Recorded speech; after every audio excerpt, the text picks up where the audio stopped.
So yun mga boss, so pansinin nyo itong lalaki na to, no? So tingnan nyo yung kanyang ginagawa. So bali sa nakikita ninyo, mapapansin ninyo, hahawakan yan yung dumi ng tao, no? So sa tingin nyo, kaya nyo ba yung mga ginagawa ng mga ganitong tao? Sa Pilipinas, so dapat pag ganitong mga trabaho, kinakailangan na mas malaki yung sweldo. Pero nangyayari sa atin dito sa Pilipinas, paghirap at pagdumi ng trabaho, pagbaba ng sweldo, di ba? So hindi katulad sa ibang bansa. So sa ibang bansa, mas madumi ang trabaho gaya ng Amerika, mga Japan, mas madumi, mas mahirap na trabaho, mas malaki ang sweldo.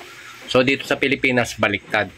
So pag mas madumi at mas mahirap yung trabaho mo, bukod sa mababa na yung sweldo, hindi ka basta nire-respeto ng mga tao dito. So yan ang tandaan nyo dito sa Pilipinas. So kaya napakahirap ng buhay dito kung ganito lang yung mga trabaho, di ba? Pero dapat maging proud pa rin tayo kahit anong mga trabaho natin. Kasi ang importante mga bossing, wala tayong nasasagasaang tao.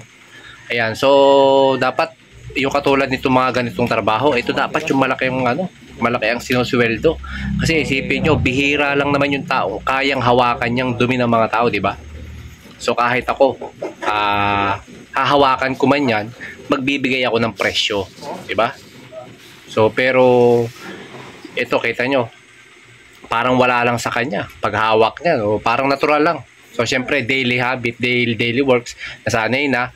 Pero ganun pa man, dapat itong gantong tutukan ng gobyerno, no? So yung may hirap na trabaho dapat dagdagan ng mataas na sweldo.